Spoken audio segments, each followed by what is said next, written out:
नमस्ते, मैं हूँ राहुल और आप देख रहे हैं मेरा रूप। दोस्तों, हमने कुछ दिनों पहले सर से बात करी थी ईरान और इजराइल से रिलेटेड जो कॉन्फ्लिक्ट चल रहा है उससे रिलेटेड। उस कॉन्फ्लिक्ट में एक और नया एडिशन हुआ है या एक और नया अपडेट हुआ है। उसमें यह है कि इजराइल ने रिटेलिएट किया है। अब ये चीज़ किस हद तक आगे और जाएगी, या फिर ये यहीं पे स्टॉप हो जाएगी, या फिर इसके और डिप्लोमेटिक सॉल्यूशन क्या हो सकते हैं, या फिर इंटरनेशनल सर्किट में इस चीज़ से रिलेटेड और कितनी टेंशन्स बढ़ सकती है, या फिर ये कॉन्फ्लिक्ट यहीं पे रुकेगा, या फिर ये कॉन्फ्लिक्ट और आगे बढ़ेगा। इन्हीं सब चीज़ों से रिलेटेड बात करने के लिए आज एक बार फिर से मेजर जनरल डॉक्टर राजन कोचर जी, बीएसएम, इन्होंने हमें समय दिया है। सर, आपके समय के लिए बहुत बहुत शुक्रिया। और ये काफ़ी बहुत बहुत इम्पोर्टेंट चीज़ें हैं जो अभी फ़िलहाल हो रही है, तो इससे रिलेटेड आपसे जानना चाहेंगे कि ये चीज़ें आगे किस तरफ जा सकती है। आपके समय के लिए बहुत बहुत शुक्रिया सर। Thank you Rahul. तो बहुत इम्पोर्टेंट है बिकॉज मैं मीडिया में देख रहा हूँ कि एक क्लैरिटी नहीं है। जी, आई मीन बराबर। कुछ बोल रहे हैं कि मिसाइल अटैक था, कोई बोल रहे हैं कि ड्रोन अटैक था, कोई बोल रहे हैं कि कोई डैमेज नहीं था, कोई बोल रहे हैं कि बहुत डैमेज हुआ है। तो एक सबसे पहले लेट अस अंडरस्टैंड, इसको हम पार्ट्स में डिवाइड करते हैं अपने डिस्कशन को। जी, पहले हम अंडरस्टैंड करते हैं कि इजराइल ने क्यों स्ट्राइक किया। फिर हम अंडरस्टैंड करते हैं कि ये स्ट्राइक किस प्रकार का था। जी, और lastly we will come to the conclusion that what has been the damage. और इसके बाद क्या ईरान इसको एस्केलेट करेगा, और क्या इजराइल इसको एस्केलेट जी, करेगा। एस्कोलेशन दोनों तरफ से आ सकती है। जरूरी नहीं है कि ईरान ही जवाबी करेगा, हो सकता है कि एक सेकंड स्ट्राइक इजराइल भी लॉन्च कर दे कुछ दिनों बाद। Okay, so let us understand the first thing first कि इजराइल ने क्यों किया। देखिए, आप हिस्ट्री में जाएंगे, आप देखेंगे कि इजराइल एक ऐसा देश है, कोई भी देश अगर उसके ऊपर वार करता है तो वो चुप नहीं बैठता है। हुँ, और दूसरा जो उसका डिसीजन टाइम होता है वो ज्यादा लंबा नहीं होता। वो 12-14 दिन के लिए नहीं वेट करेगा रिटेलिएट करने के लिए। आपने राइट, अगर आप इसराइल की हिस्ट्री में भी जाएंगे तो आप देखेंगे it is a very very immediate sort of a decision. Right, और तीसरा, जब इजराइल कुछ चीज डिसाइड करता है तो वो कोई वर्ल्ड प्रेशर में नहीं अपने आता। आप को शामिल नहीं करता है। वो अपना इंडिपेंडेंटली करता है। उसके पास रिसोर्सेज हैं, उसके पास फ्रेंड्स हैं, उसके पास एलाइज है, और एक बहुत डीप अंडरस्टैंडिंग है यूनाइटेड स्टेट्स के साथ। तो इसराइल के पास वो एक साथी है जो बहुत ही पावरफुल है, और वो हमेशा इसराइल को सपोर्ट करे। तो अगर हम ये बैकग्राउंड लेके चलेंगे तो 1991 के बाद इराक ने जब एक बार इसराइल के ऊपर स्कड मिसाइल्स डाली थी, गल्फ वॉर के टाइप पे हाइफा पोर्ट के पास ही सारी जो मिसाइल्स गिरी थी, और उसके बाद इसराइल ने रिटेलिएटरी स्ट्राइक भी किया था सीरिया में और बाकी जगह में और इराक में। तो 1991 के बाद ये पहली बार हुआ है कि एक डायरेक्ट अटैक इसराइल के ऊपर हुआ है। और पॉइंट नंबर टू, ये ईरान ने पहली बार किया है। और पॉइंट नंबर थ्री के इसराइल वॉज वेरी क्लियर। जिस तरीके के 5-6 कैबिनेट मीटिंग्स हुई थी वॉर कैबिनेट की, उसमें यही डिस्कस हो रहा था कि what will be the form of retaliation. ये नहीं डिस्कस हो रहा था कि हमको जवाब देना है नहीं देना है। That was already decided. Israeli army chief ने भी एक स्टेटमेंट दिया था, आपने सुना होगा, कि we will carry out retaliatory at the time and place of our choosing. Right, तो वो बहुत एग्ज़ैक्टली, क्लियर था कि एक आर्मी चीफ को ऑलरेडी एक पॉलिटिकल डिसीजन नेतन्याहू और वॉर कैबिनेट से मिल चुकी थी एक ग्रीन सिग्नल उसको मिल चुका था. He just had to decide now कि what will be the target, what will be the means of delivery on the target. Means हम ड्रोन इस्तेमाल करेंगे या मिसाइल इस्तेमाल करेंगे या हम अपना एयरक्राफ्ट इस्तेमाल करेंगे और हम इसको कब करेंगे. तो 13th April was the date which was decided, roughly about 6 in the morning. And why 6 in the morning is that they didn't want to have any civilian casualties. और टारगेट जो भी डिसाइड हुआ था वो था मिलिट्री टारगेट. राइट. अब Israel को एक स्ट्रॉन्ग मैसेजिंग देनी थी, तो इजराइल ने दो टारगेट्स को सिलेक्ट किया खाली. द फर्स्ट टारगेट वाज इसाफहान, जो आपकी जगह है, तो वहां पे जो एयरबेस है, उस एयरबेस से ड्रोन्स लॉन्च हुए थे इजराइल के ऊपर. So the first messaging was कि अगर आपने हमारे इस नेवतिन एयरबेस पे अगर आपने अटैक किया था, कि हमारे F-35 वहां से लॉन्च हुए थे सीरिया में, जब हमने आपको स्ट्राइक किया था, तो आपको भी हम उसी एयरबेस पे स्ट्राइक करेंगे जहां पे आपके ड्रोन लॉन्च हुए थे. दूसरा टारगेट था तबरीज. तबरीज में आप उसको देखेंगे, इट इज हिली एरिया जहां पे इनकी मिसाइल बेसिस है. ओके. शाहिद 1 एंड शाहिद 2. और ये जो बैलिस्टिक मिसाइल्स है वो यहां से फायर हुई थी इजराइल के ऊपर. Okay. So Israel has selected these two targets, and according to information available, which is still in collaborative state. देखिए, एक अमेरिकन जनरल ने एक स्टेटमेंट दिया था कल, जो मैं सुन रहा था. ही सेड के 72 आवर्स के बाद ही पता चलेगा कि क्या स्ट्राइक हुआ था और क्या डैमेज हुआ था. ड्रोन्स हुए थे या उसको मिसाइल्स हुए थे. बिकॉज आज इजराइल और ईरान ने डिनाई किया है कि कोई भी मिसाइल स्ट्राइक हुआ था. और दूसरा, ईरान ने ये भी डिनाई किया है कि कोई भी ड्रोन अटैक उनके एयरबेस पे हुआ था. इसे हमने हवा में ही 3 ड्रोन्स को मार दिया था. So the first thing is very very clear that the drones were not launched from Israel. Because अगर वो इजराइल से लॉन्च होते तो 4 घंटे लेते पहुंचने के लिए, बराबर, और डिटेक्ट हो जाता. तो the drones have been launched from across the Iraqi border. मेरा ये मानना है, this is my assessment, that the Israelis have infiltrated from the Iraqi border into Iran and launched drones from the Iranian soil. Iran की जमीन से ही drones launch हुए हैं. और वो एक स्पेसिफिक टारगेट को उन ड्रोन्स ने एड्रेस किया है. और हमने विजुअल्स भी देखे हैं जहां पे धमाके हो रहे हैं जी. अब ईरान बोलता है कि वो धमाके और एयर में जब हमने इनके ड्रोन्स उड़ाए हैं उसके धमाके हैं. Whereas Israel is saying that these shots are from drone strikes on the airbase, जो इनका इसाफहान में जो एयरबेस है. तो पहली चीज है कि it was a limited attack. ज्यादा ड्रोन इस्तेमाल नहीं हुए हैं, ज्यादा डैमेज नहीं हुआ है. It was more of a messaging to Iran के हम भी यहाँ पे आ सकते हैं. राइट. भी आपके इसाफहान एयरबेस में स्ट्राइक लॉन्च कर सकते हैं. राइट. दूसरा, एक इंफॉर्मेशन ये भी आई है कि 2 या 4 ही मिसाइल्स लॉन्च हुई है इजराइल की तरफ से. ज्यादा इसको, और ये क्वेश्चन मार्क है मिसाइल लॉन्च पे. क्वेश्चन मार्क क्यों है? क्योंकि अगर इजराइल से मिसाइल्स लॉन्च हुई है, they have to travel over Jordan, they have to travel over Saudi Arabia.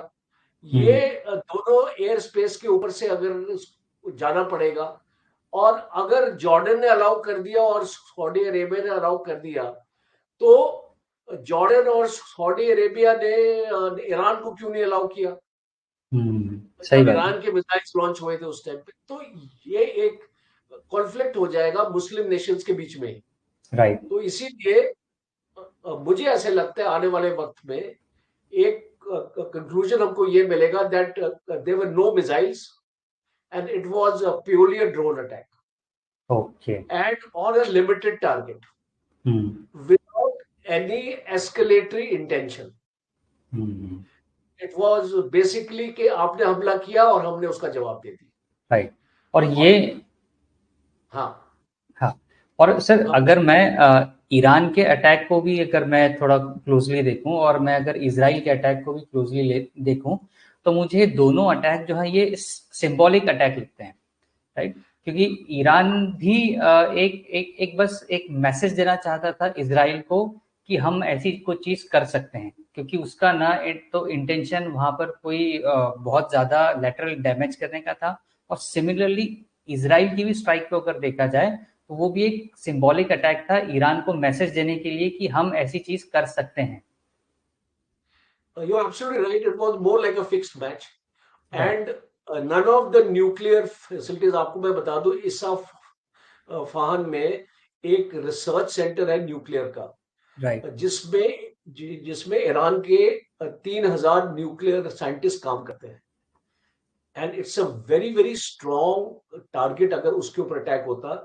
और आपने हम्म। एटॉमिक एनर्जी एजेंसी की भी स्टेटमेंट सुनी है आपने, और उसने बोला है, और वो एक्चुअली वहां पे प्रेजेंट है ईरान में आज, और उसको बोला है कि none of the nuclear facilities have been targeted. तो बराबर। बेसिकली हम ये मान के चल रहे हैं अभी, situation is slightly easing out.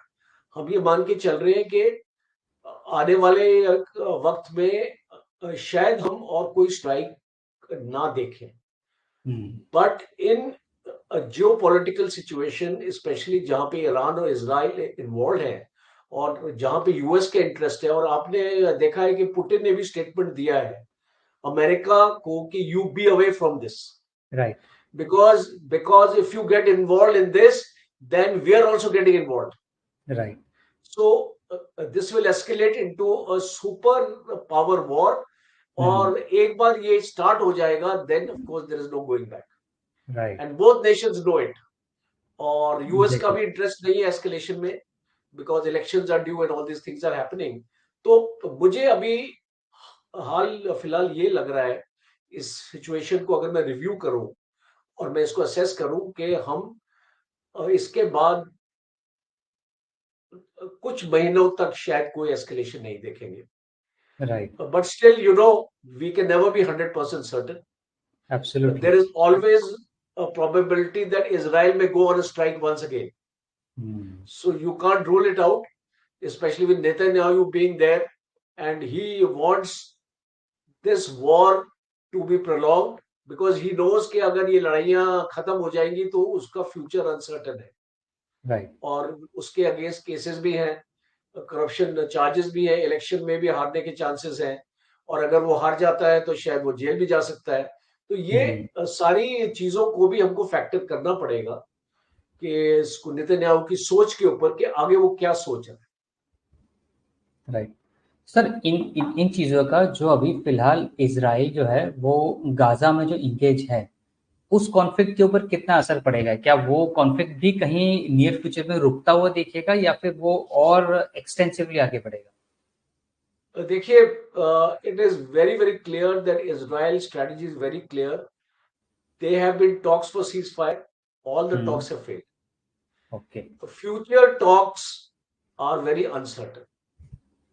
Now Egypt ने भी वार्निंग दिया है इसराइल को कि अगर आप रफा पे अटैक करेंगे तो हमारी जो 1979 की जो हमारी ट्रीटी है, वो that will be null and void. Because hmm. क्या होगा अगर आप रफा पे अटैक करेंगे, तो इजिप्ट को अपने बॉर्डर्स खोलने पड़ेंगे, रेफ्यूजी को लेना पड़ेगा, और एक हम्म। बार रेफ्यूजीज इजिप्ट में आ जाते हैं तो बहुत मुश्किल है उनको वापस करना। राइट। आपने जॉर्डन में भी देखा था, आपको याद होगा जॉर्डन हम्म। में भी पैलेस्टीनियन रेफ्यूजीज गए थे जब लड़ाई हुई थी 73 की, तो उस टाइम पे भी जॉर्डन में बहुत प्रॉब्लम आई थी। Palestinians actually created a lot of problems in Jordan, hmm. और जॉर्डन को उनको निकालना पड़ा वहां से। हम्म। तो there is a past record, there is a past history of Palestinians, and that is why Egypt does not want any trouble in its backyard. It is as simple as that. So there is a pressure from Egypt, and Netanyahu तो इस जंग को रोकेगा नहीं, वो रफा में जाएगा। वो जब तक हमास को पूरी तरीके से खत्म नहीं कर देगा गजा में, I don't think this battle is going to end. Right. Sir, ये चीज कितनी डिफिकल्ट होती है कि एक स्ट्रक्चर्ड वॉर जो होता है, जो दो देशों के बीच में होता है, वहां पर तो आप हार और जीत का अंदाजा लगा सकते हैं। पर जब एक अनस्ट्रक्चर्ड वॉर होता है, जो कि एक किसी प्रॉक्सी एंटिटी के साथ में होता है, जैसे हमास के साथ में हो रहा है, या हिजबुल्लाह है, या हेती हुती है, तो इन चीजों में ये कंक्लूड करना कि हाँ, हम अब अपने टारगेट को अचीव कर लिया है, या हम अब ये जंग जीत गए हैं, ये कंक्लूड करना कितना मुश्किल हो जाता तो देखिए,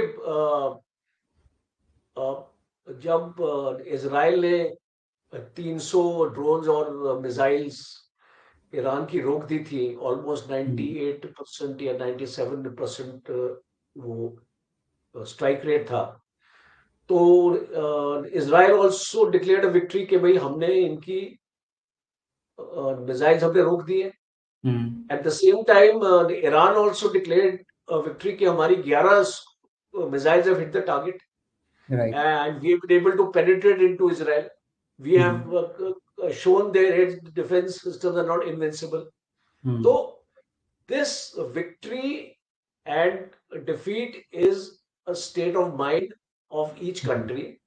और अगर हम राइट। हमास को देखें तो हमास कैन ऑल्सो से कि हमने 150 से 200 इजरायली सोल्जर्स अभी तक मार दिए हैं, और होस्टेजेस भी हमारे पास हैं, हम्म। और हमारा कार्डर भी अभी तक एलिमिनेट नहीं हुआ है। So we have challenge the might of the Israeli defence forces. At the same time Israel can say कि हमने 3/4 गजा को ऑक्यूपाई कर लिया है। हमने 80% हमास फाइटर्स को मार दिया है। हमने उनके लीडर्स को भी मारा है। वहां पे सीरिया में जो मीटिंग हो रही थी हजबुल्ला की और ईरानियन उसको रिपब्लिकन गार्ड की कट्स फोर्स जिसको बोलते हैं, हम हम्म। उनकी मीटिंग में हमने 2 ईरान के सीनियर जनरल्स को भी मार दिया है, और हमने हमास के कुछ लीडर्स को भी एलिमिनेट कर दिया है इस लड़ाई में। So they can also claim victory, but hmm. Point is the ultimate victory is कि आपने अपने आप को क्या मिलिट्री एम आपने अपने लिए सेट किया है। Right. From Israel point of view the victory has not been achieved hmm. because hostages have not been freed. Right. That was one part of the military aim. Hmm. Second hmm. part of the military aim was that Hamas was to be destroyed. Hmm. Hamas has not been destroyed. Hmm. So we can always argue that the Israelis have actually failed so far hmm. Right. in achieving what they wanted to achieve. Absolutely. और जब तक ये achievement नहीं मिलेगी, आई don't think Israel can declare.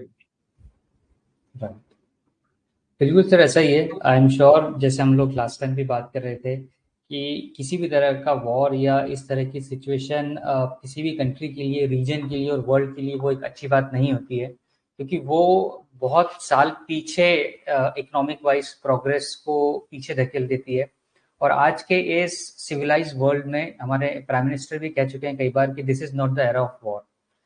तो ये चीज़ें बिल्कुल एक पीसफुल सॉल्यूशन की तरफ आगे बढ़े, और जल्दी से जल्दी ये चीज़ें कंक्लूड हो, और आगे इस तरह की वॉर की सिचुएशन कहीं भी ना हो, इसी होप के साथ में आज के डिस्कशन को वहीं पे पॉज करते हैं। और इसके ऊपर और कोई अपडेट्स होंगे तो हम आपसे ज़रूर रिक्वेस्ट करेंगे कि आपका समय मिल सके और उसके ऊपर इम्पोर्टेंट बातचीत हो सके और आपके इंसाइट्स मिल सके। आपने आज अपने बिजी शेड्यूल में से समय दिया, इसलिए आज आपका बहुत बहुत शुक्रिया। Thank you, Rahul. It was wonderful to be on your show, and my best wishes to all your viewers. Jai Hind. जय हिंद।